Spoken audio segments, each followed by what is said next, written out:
सूत्रभाष्य कृतौ वन्दे भगवन्तौ पुनः पुनः। ईश्वरो गुरुरात्मेति मूर्तिभेदविभागिने व्योमवद्व्याप्तदेहाय दक्षिणामूर्तये नमः। सदाशिवसमारम्भान् शङ्कराचार्यमध्यमाम् अस्मदाचार्यपर्यन्तां वन्दे गुरुपरम्पराम्। श्रुतिस्मृतिपुराणानाम् आलयं करुणालयं नमामि भगवत्पादं शङ्करं लोकशङ्करम्।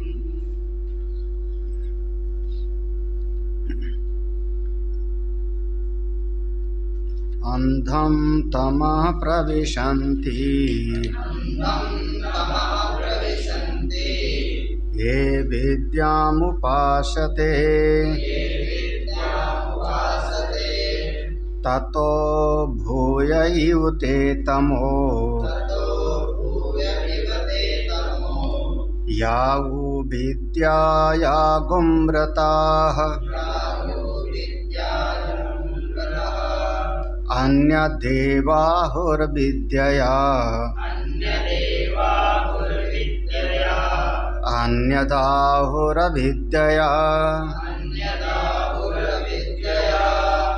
इति शुश्रुमधीराणाम्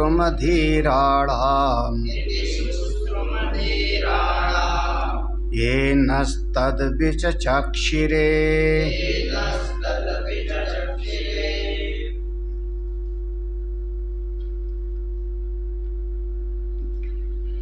ईशावास्य उपनिषद, इसका जो 9वां मंत्र है, इसमें दो चीज़ों की बात कही,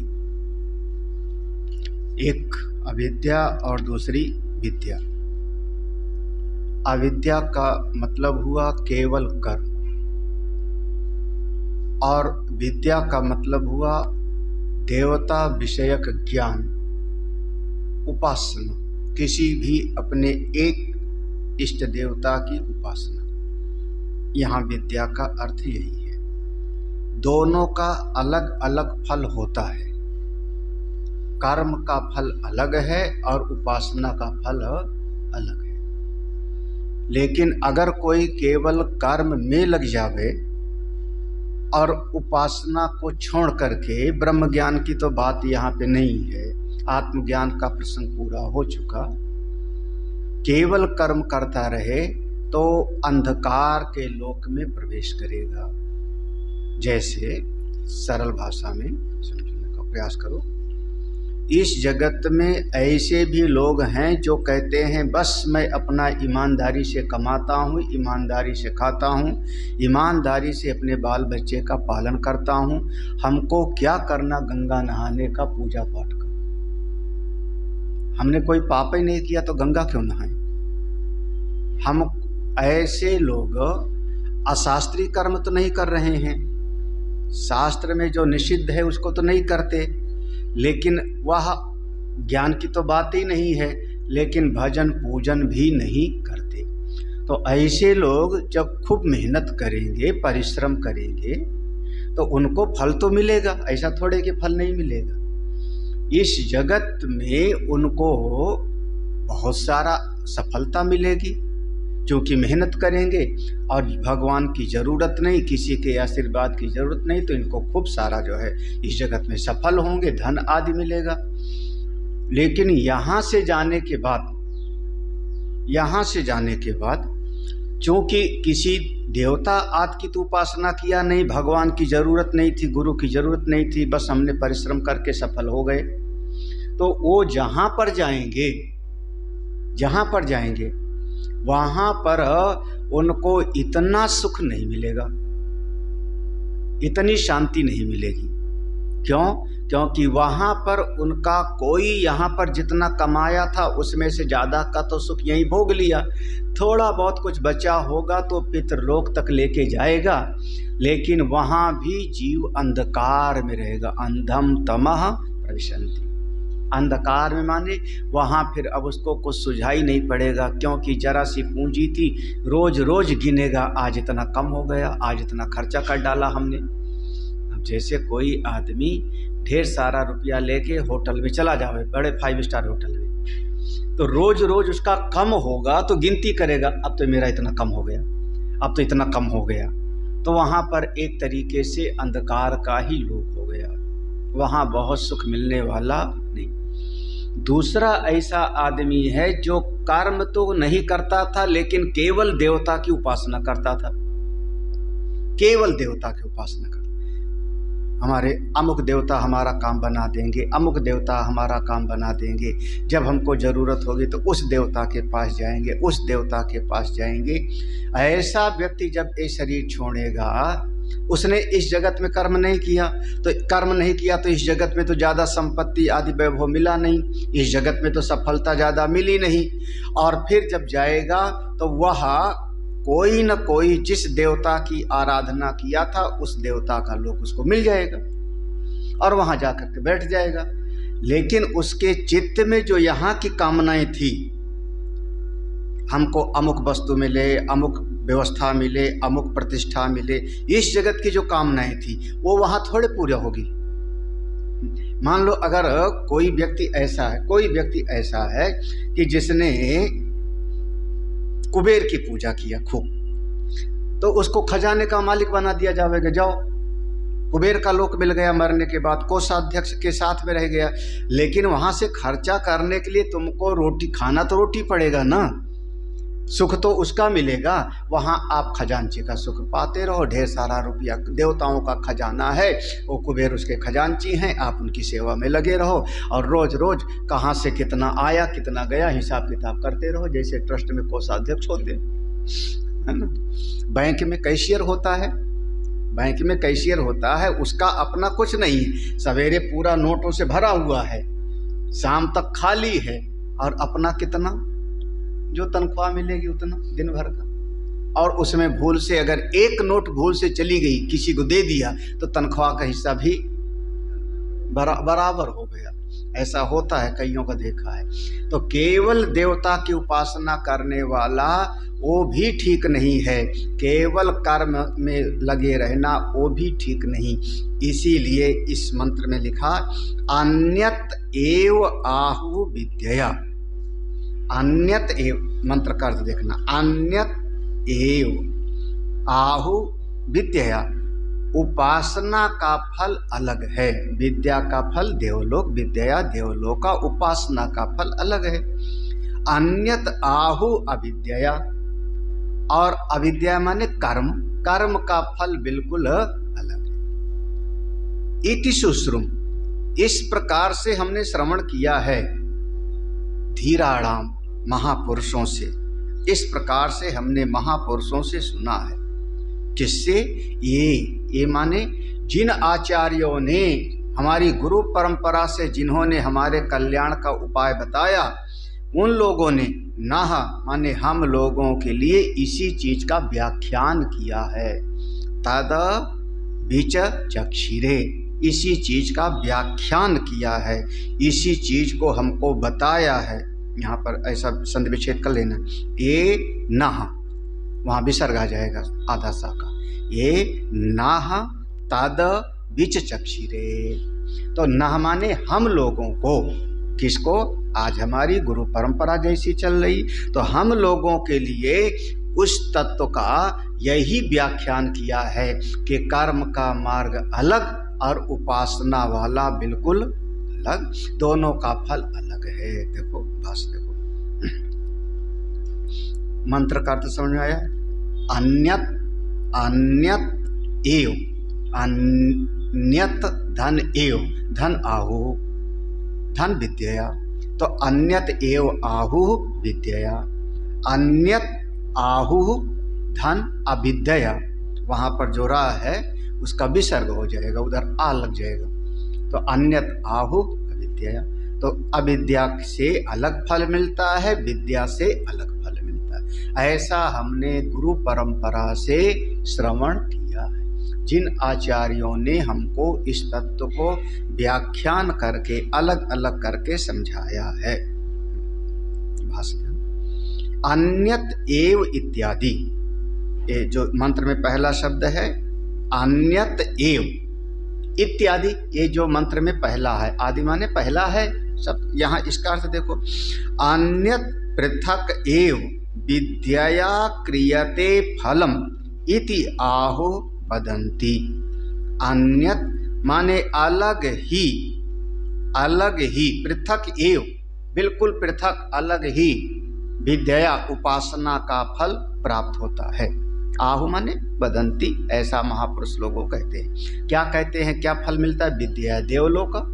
देखो साफ साफ है भाई, जिस देवता की उपासना करोगे उसी देवता का लोक मिल जाएगा। इसीलिए तो एक जरा सी बात है, इसको विस्तार में तमाम जगह पर कहा गया। राम जी का उपासक है तो साकेत धाम जाएगा। अयोध्या में कहते हैं साकेतवासी, साकेतवासी जो मर गए। और कृष्ण का उपासक है तो उसको कह देंगे गोलोकवासी। देखो दोनों का फर्क हो गया ना। तो राम की उपासना किया तो साकेत धाम गया, और कृष्ण की उपासना किया तो गोलोक धाम गया। स्पष्ट है। तो जिस देवता की उपासना करेगा उस देवता का लोक मिलेगा, और वहां पर भी कोई गलती हो गई तो वहां से भी वापस आना पड़ता है। जैसे गोलोक से श्री दामा को आना पड़ा, और ये सब का सब पुराणों में वर्णन आता है, गर्ग संहिता में वर्णन आता है कि श्री दामा ने श्राप दे दिया राधा जी को, राधा जी ने श्राप दे दिया श्री दामा को, दोनों आकर के इस दुनिया में फिर से पैदा हुए। तो ये दोनों विद्या देवलोक कहा। देखो दूसरी श्रुति भी है, विद्या तद आरोहंती, विद्या के द्वारा, उपासना के द्वारा, यहाँ विद्या मतलब उपासना, तो उपासना के द्वारा तद आरोहंती, उस पद पर आरोहण करता है। विद्या के द्वारा ही उस पद पर जाकर विराजमान होता है। कौन से पद पर? देवलोक के पद पर। जिस देवता की उपासना किया है उसी देवता का लोक उसको प्राप्त होगा। साफ साफ इति श्रुते, ऐसा कहा गया।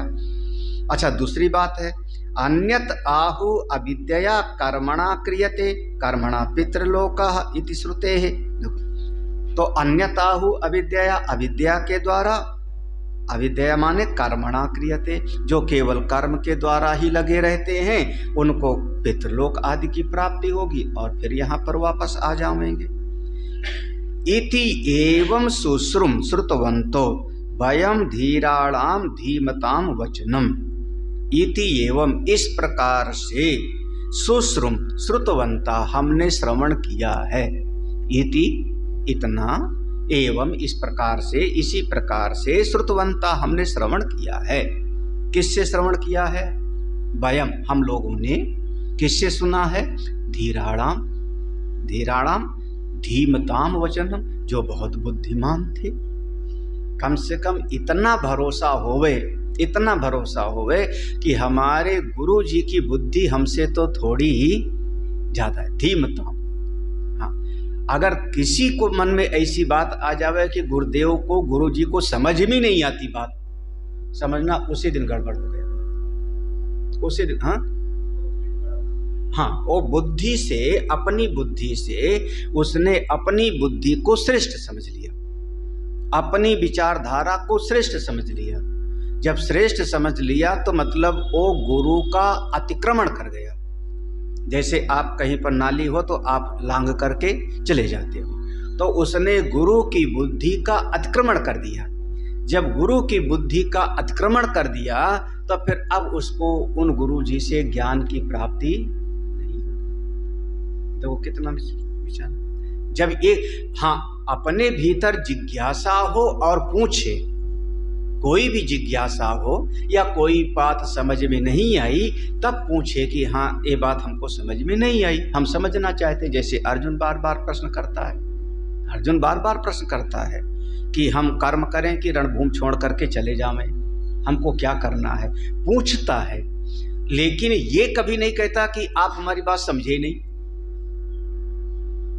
ऐसा कहीं बोला गीता जी में, आप कृष्णा आप मेरी बात समझे नहीं, बल्कि ये कहता है कि आपके वचन सुनकर के मेरी बुद्धि मोहित हो रही है, मुझको भ्रम हो रहा है।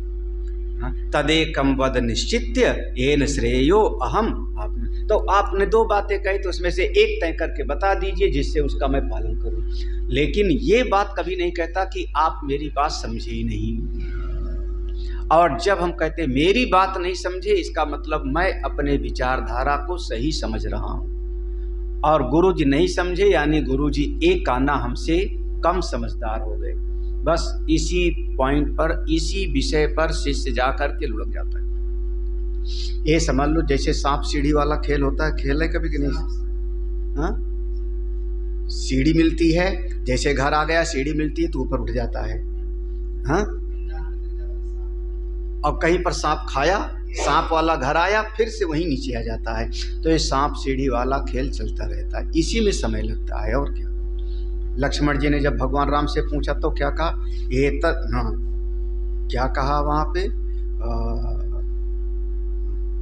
एक बार प्रभु सुख आसीना, लक्ष्मण बचन कहे छलीन, सुर नर मुनि सचराचर साई, मैं पूछूं निज प्रभु की नहीं, निज प्रभु की नहीं। पार्वती जी क्या कहती हैं? विश्वनाथ मम नाथ पुरारी त्रिभुवन नहीं। तो वो चीज है ना। तो जब कभी भी ऐसा कोई भी शिष्य होता है, कोई भी शिष्य हो, हमारे नहीं कहीं कभी, लेकिन जिस दिन उसको ऐसा लगेगा कि गुरुजी हमारी बात नहीं समझते, इसका मतलब वो अपनी बुद्धि को श्रेष्ठ समझ बैठा। अब उसको ऐसे गुरुजी से ज़्यादा अनुभव की बात प्राप्त नहीं। हमारी परंपरा में बिल्कुल इतनी निष्ठा होनी चाहिए। इसीलिए कहा, देखो धीराणाम मंत्र में है, ये मंत्र में धीराणाम माने धीमताम वचनम। धीमताम जो महाबुद्धिमान हैं, अति बुद्धिमान हैं, ऐसे महापुरुषों के द्वारा हमने इस बात को श्रवण किया है। मंत्र में ए शब्द है ना, तो ए को देखो, ये आचार्याः नो अस्मभ्यम तत्कर्म च ज्ञानम च विचचक्षिरे व्याख्यातवन्तः तेषाम अयम आगमः पारंपर्यागत इत्यर्थ। करें ए माने जिन आचार्यों ने, कहाँ से चली हमारी परम? नारायणम पद्मभवम वशिष्ठम शक्तिम। तो वशिष्ठ के पुत्र थे शक्ति, शक्ति के पुत्र हुए पराशर, उनके पुत्र हुए व्यास, व्यास के फिर पुत्र हुए सुखदेव, फिर उनसे गौड़पादाचार्य, गोविंद पादाचार्य, भगवान शंकराचार्य जी। ये जिन आचार्यों ने आत्मज्ञान का उपदेश किया है, वो समस्त आचार्यों ने हम लोगों को न अस्मभ्यम, हम लोगों को यही बताया है। क्या? कर्म च ज्ञानम च। ये कर्म का मार्ग है, ये उपासना का मार्ग है, ये दो मार्ग है, दोनों का फल बिल्कुल अलग अलग है। कर्म से पितृलोक और उपासना से देव। यहाँ ज्ञान शब्द है, ज्ञान का अर्थ यहाँ उपासना, उपासना विषयक ज्ञान, ऐसा समझ लो, उपासना विषयक ज्ञान। जैसे किसी देवता की उपासना करनी हो तो भी तो हमको कुछ समझना पड़ेगा ना। गणेश जी को किसका भोग लगाएं? अरे गणेश जी को मोदक, बिल्व पत्र का, गणेश जी को। हाँ तो कैथे कहो ना तुम, हाँ कैथा का लगाओ, मोदक का लगाओ, वो तो चलेगा। जामुन का फल चढ़ाओ, कपित जम्बो फल जामुन को चढ़ाओ, उनको वो प्रिय है, यही ना। लेकिन अगर माँ दुर्गा की पूजा करनी हो तो भोग लगाने के लिए फिर पूरा का पूरा पंजाब में जाओ तो हलवा जरूर बनाएंगे, चना हलवा। तो ऐसे ही देवता की उपासना विषयक ज्ञान, यहाँ जो ज्ञान शब्द है ना, ज्ञान का मतलब होगा देवता के उपास। जैसे तुम लोग रुद्राभिषेक करते हो तो जान पहले पढ़ा तो, हाँ, पहले क्या चढ़ाना है? पहले बेलपत्र चढ़ावें कि पहले फूल चढ़ावें कि पहले जल चढ़ावें? तो वो जानना तो होगा ना। तो उसी का नाम है यहाँ ज्ञान। तो तत्कर्म चा, कर्म के विषय का और देवता की उपासना के विषय का ज्ञान विचचक्षरे व्याख्यातवंता, विचचक्षरी मंत्र में है, उसका अर्थ हुआ हमारे लिए जिन्होंने व्याख्यान किया। ऐसे गुरु परंपरा से जो हमको ज्ञान प्राप्त हुआ, तेषाम अयम आगमः पारंपर्या, ये शब्द ध्यान रखना, ये हमारा कोई नया ज्ञान नहीं है।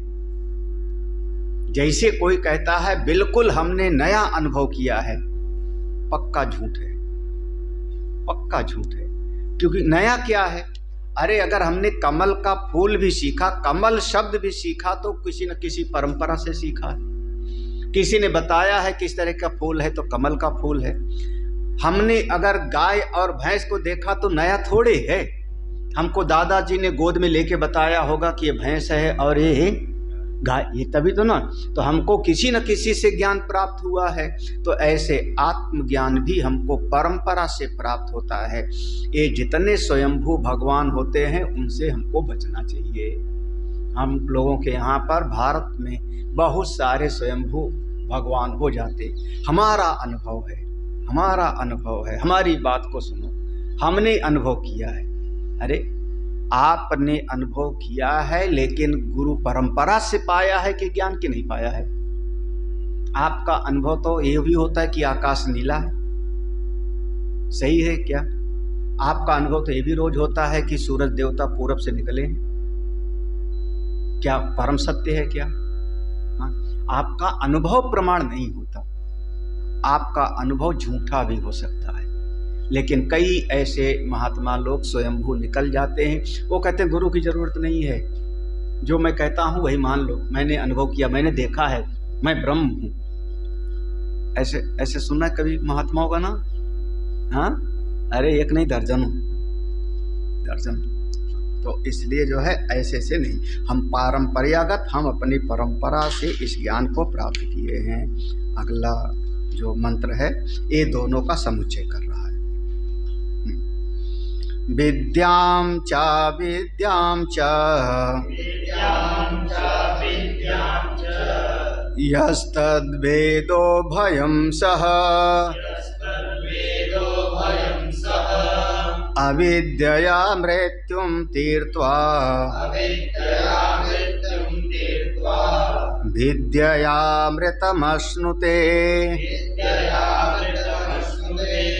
विद्यां च विद्यां च यस्तद्वेदो भयं सः अविद्यया मृत्युं तीर्त्वा विद्ययामृतमश्नुते।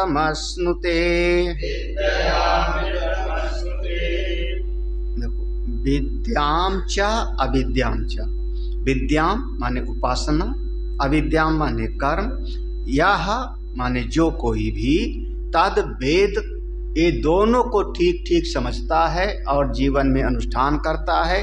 कैसे? उभयम सह, दोनों, उभयम माने तद वेद उभयम, उभयम माने दोनों को, साह साथ साथ, इसका नाम हो गया साह समुच्चय, क्रम समुच्चय नहीं, साथ साथ, ये दोनों को साथ साथ समझता है और जीवन में लाता है।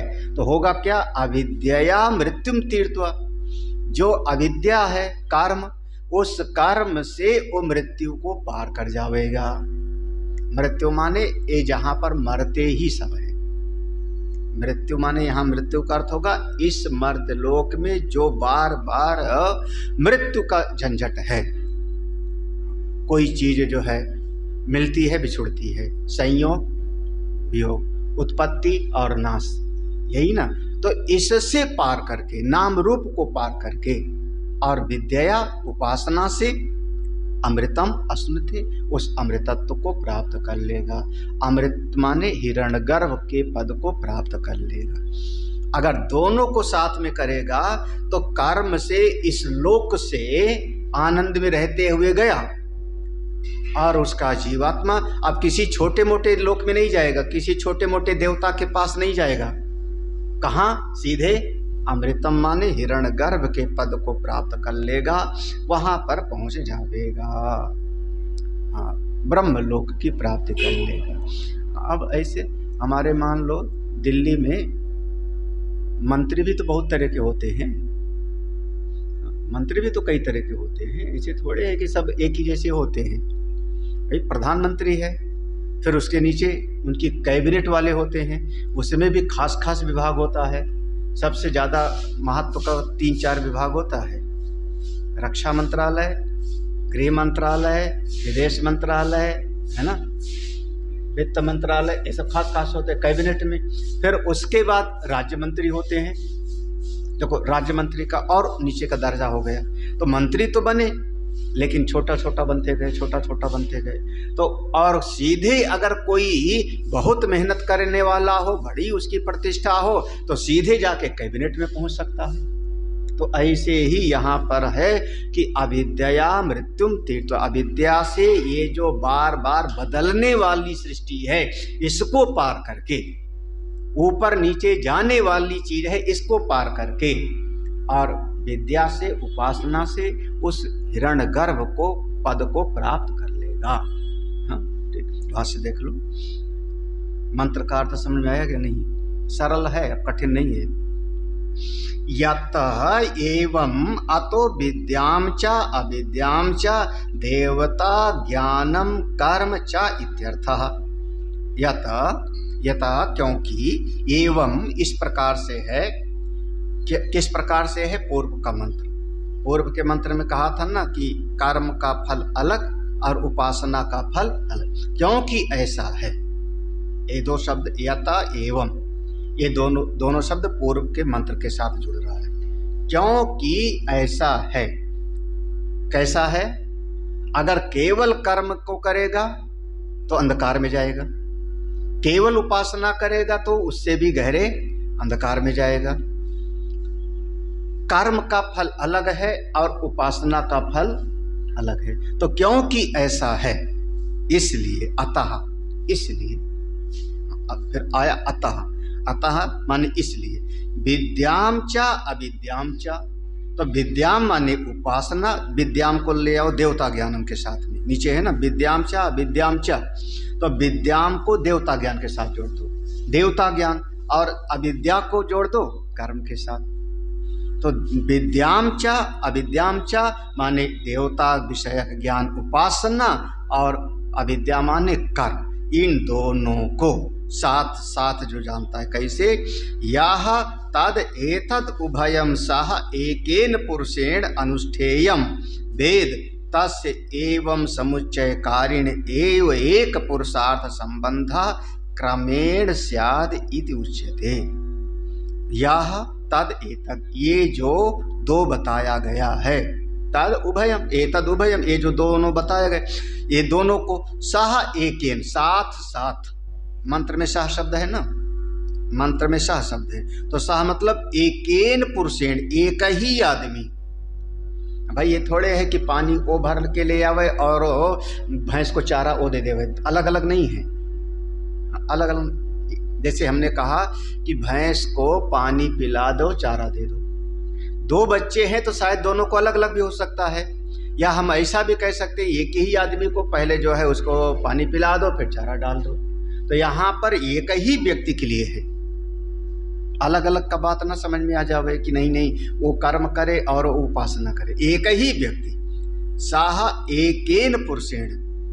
अच्छा, फिर एक समय पर कर्म कर ले वे, अगले समय पर उपासना करे, ऐसा भी नहीं, क्रम नहीं, साथ साथ, साथ साथ दोनों को, अनुष्ठेयम, जो साथ साथ ये दोनों को वेद समझता है और दोनों का अनुष्ठान करता है। श्रुति भगवती समुच्चय कारिण एव, समुच्चय करने का यहाँ पर सिद्धांत है, इसलिए श्रुति कहती दोनों को एक ही व्यक्ति कर्म और उपासना को एक ही समय में साथ साथ करे।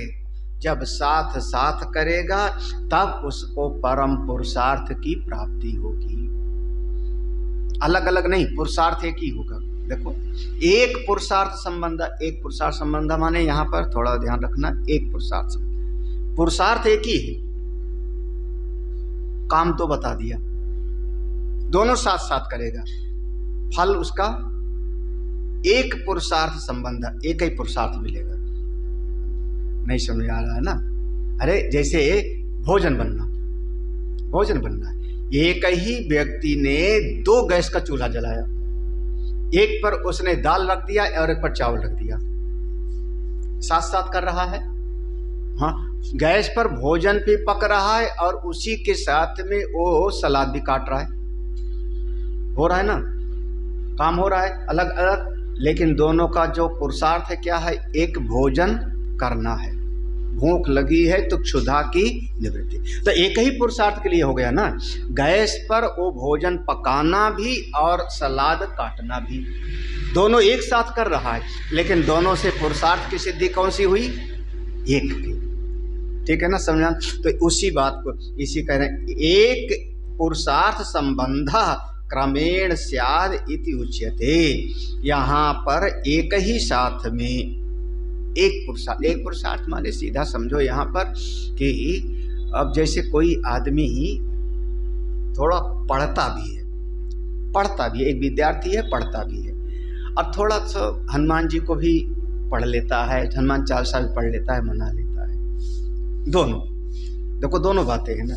तो पढ़ रहा है तो कर्म है, और मंदिर चला गया तो उपासना है, और दोनों का एक पुरुषार्थ क्या है? परीक्षा में नंबर उसको अच्छे आ जाए। तो दोनों कैसे करे? एक साथ पढ़े भी और साथ में थोड़ा भगवान की आराधना भी कर ले तो परीक्षा में अच्छे नंबर आ जाएंगे। बिल्कुल से एक पुरुषार्थ तो एक ही हो गया ना। तो उसी प्रकार से है, और क्या नहीं समझा? बिल्कुल सही बात है, स्पष्ट है।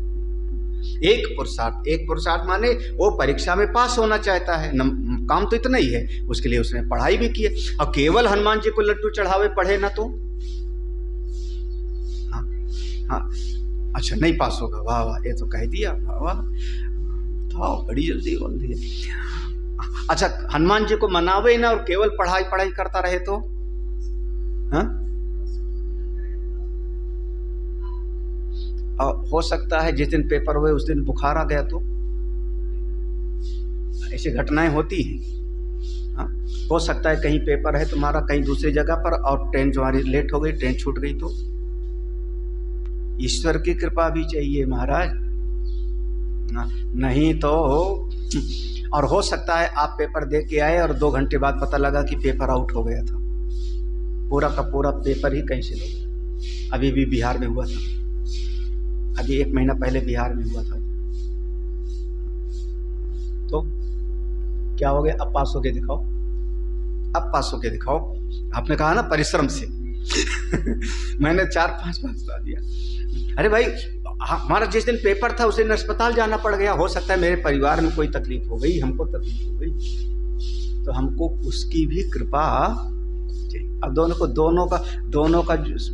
ठीक हो जाए तो बहुत बढ़िया। इसलिए केवल आलसी भी नहीं होना है, अकर्मण भी नहीं होना, और केवल एक उपासना वाला भी नहीं, अपना परिश्रम भी करो और थोड़ा भगवान को भी ही मना लो। अगला पैराग्राफ है, आप देखो नीचे की पंक्ति का अर्थ है, अविद्यया कर्मणा अग्निहोत्रादिना मृत्युम स्वाभाविकम कर्म ज्ञानम च मृत्यु शब्द वाच्यम उभयम तीर्थवा अतिक्रम्य।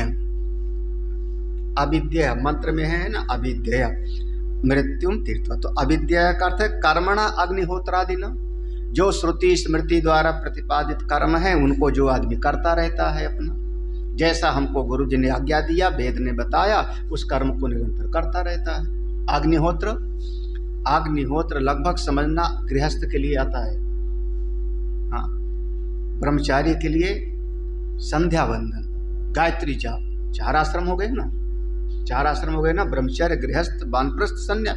तो ब्रह्मचर्य आश्रम में संध्या वंदन, गायत्री का जाप, वेद पाठ, स्वाध्याय, और गृहस्थ के लिए फिर आएगा अग्निहोत्र, फिर गृहस्थ के लिए आएगा यज्ञ दान तपः कर्म न त्याज्यम, शाम को आएगा, है ना, न त्याज्यम इति, ये सब आता है। तो अग्निहोत्रादिना जब करता रहेगा अपना वेद प्रतिपादित, यहाँ अग्निहोत्र आज से समझ लो, श्रुति ने जिस काम को बताया है उसको हमको करते रहना चाहिए। वो करता रहेगा तो उससे क्या होगा, मृत्युम स्वाभाविकम कर्म ज्ञानम च मृत्यु शब्द वाच्यम।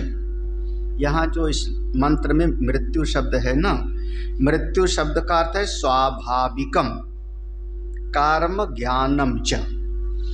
ये जो स्वाभाविक है ये थोड़ा सा विशिष्ट शब्द है, इसका जो है टीकाकार ने भी जो है इसका कोई लिया नहीं है। स्वाभाविकम का अर्थ हुआ, स्वाभाविक माने जैसे कि हमारा जन्म स्वाभाविक हो गया, शरीर का बढ़ना स्वाभाविक हो गया, ये स्वाभाविक है ना। भूख का लग जाना स्वाभाविक है, नाखून बाल का बढ़ जाना ये सब का स्वाभाविक है। तो ये जो स्वाभाविकम है, कौन सा स्वाभाविक, या सहज रूप से जो मन की वृत्ति है राग द्वेष में चली जाती है, क्या हो गया, स्वाभाविक है। तो ये जो स्वाभाविक हो जाता है, अपने आप चला जाता है कर्म या ज्ञान की तरफ, इसको यह पार कर जाता है। माने मन की स्वाभाविक स्वच्छंद वृत्ति पर विजय पा लेता है। हाँ, लोकानुवर्तनम जो है, जैसे वहाँ पर आया अस्तोमा शब्द, वहाँ पर आया ना, तो वहाँ तो असत शब्द का अर्थ वही किया, स्वाभाविक अशास्त्रीय, स्वाभाविक अशास्त्रीय। तो यहाँ मृत्यु, वही मृत्यु शब्द का यहाँ पर अर्थ वही होगा, वहाँ मृत्यु ही लिया, असत, असत एवं मृत्यु, वहाँ मृत्यु रेव असत ऐसा शब्द प्रयोग किया, मृत्यु ही असत है। तो वहाँ पर मूल भाव यही कि ये जो सहज वृत्ति है, स्वाभाविक वृत्ति है। स्वाभाविक वृत्ति माने किसी ने हमको गाली दे दिया, मैं उसको थप्पड़ मार दूं, स्वाभाविक है, इसमें कौन स्वाभाविक है।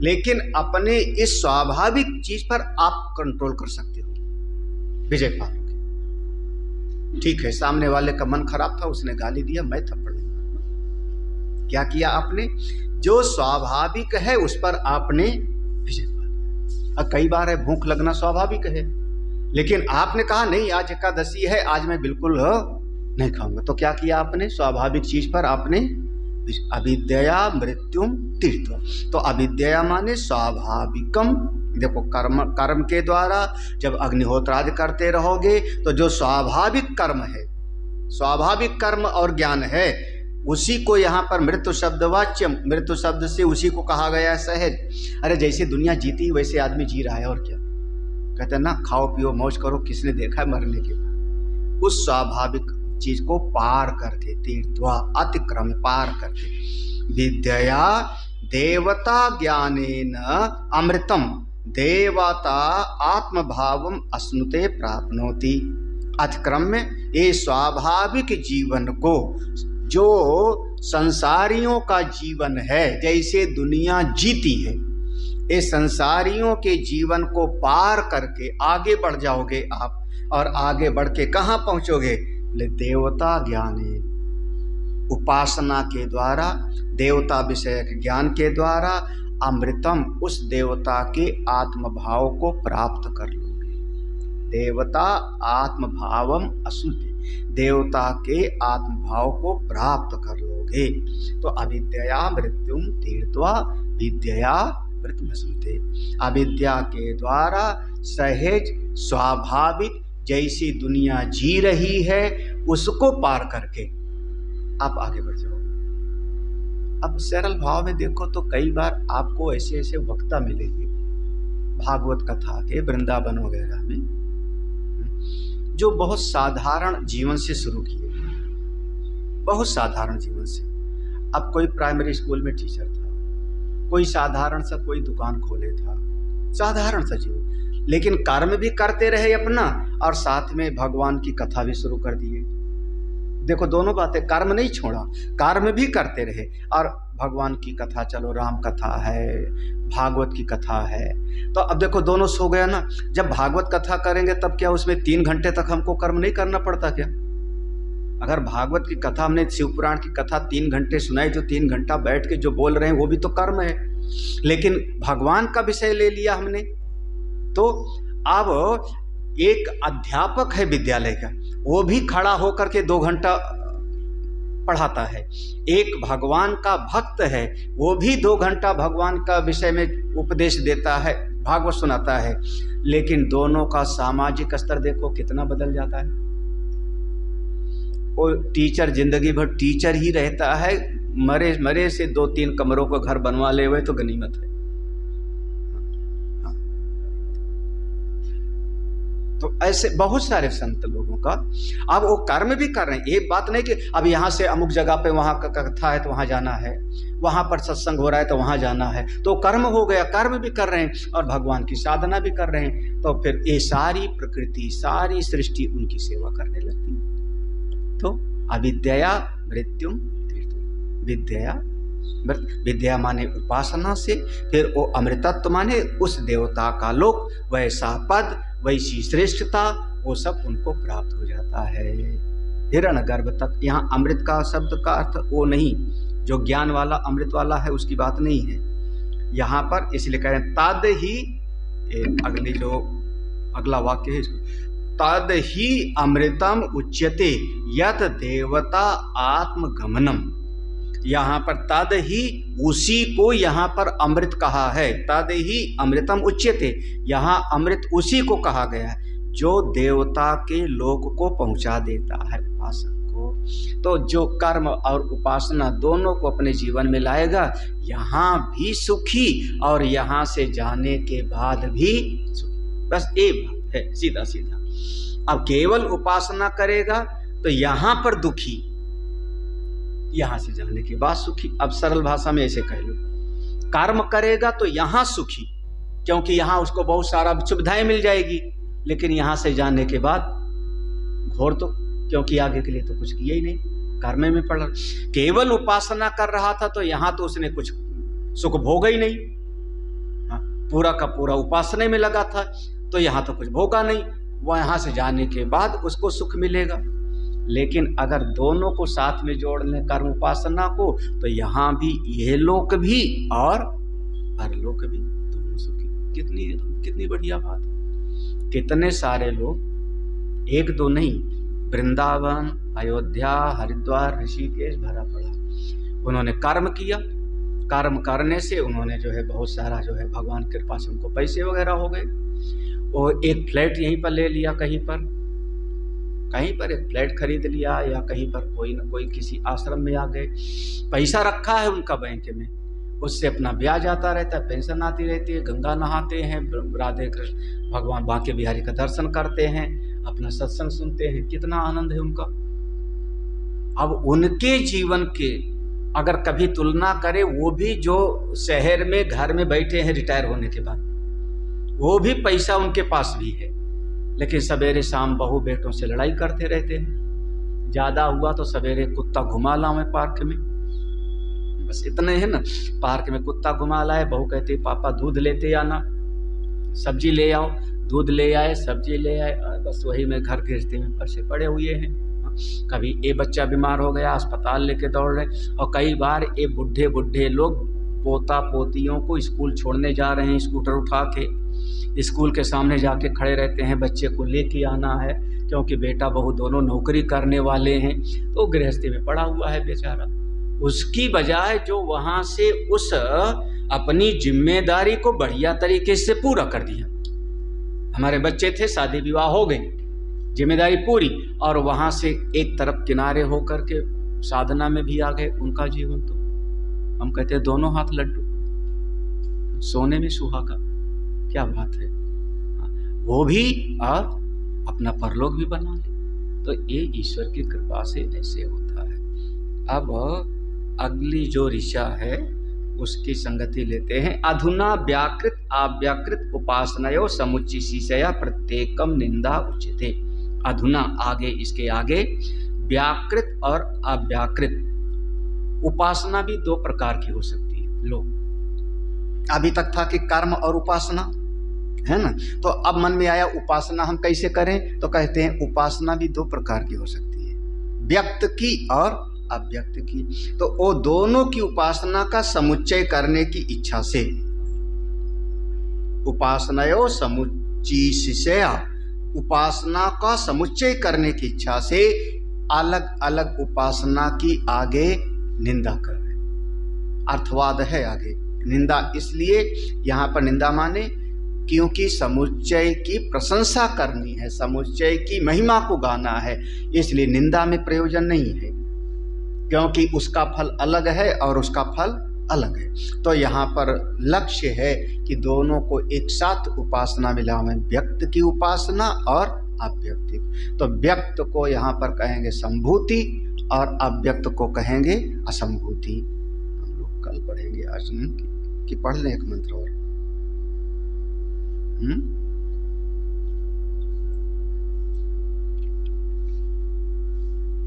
नहीं ठीक पर होता है, ये प्रसंग बदल जाएगा ना, आज कर्म और विद्या का हो गया, ठीक है, प्रसंग बदल जाएगा। ओम पूर्णमदः पूर्णमिदं पूर्णात् पूर्णमुदच्यते पूर्णस्य पूर्णमादाय पूर्णमेवावशिष्यते। ओम शांति शांति शांति। हरि ओम। श्री गुरुभ्यो नमः। हरि ओम। समझ में आ रहा है? सही। अच्छा,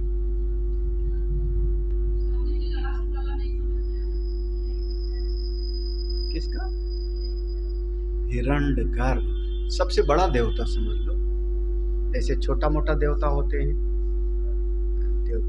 जैसे हमने मंत्री में भी कहा ना, बहुत सारे मंत्री होते हैं, तो एक प्रधानमंत्री होता है, प्रधानमंत्री के कंट्रोल में सब होता है। ऐसे देवता वरुण हैं, कुबेर हैं, अग्नि के देवता हैं, मेघ देवता हैं, तमाम देवता हैं। तो सब देवताओं का राजा इंद्र है, सब देवताओं का राजा इंद्र, और उस देवताओं के राजा इंद्र और सब देवताओं का जो स्वामी है वो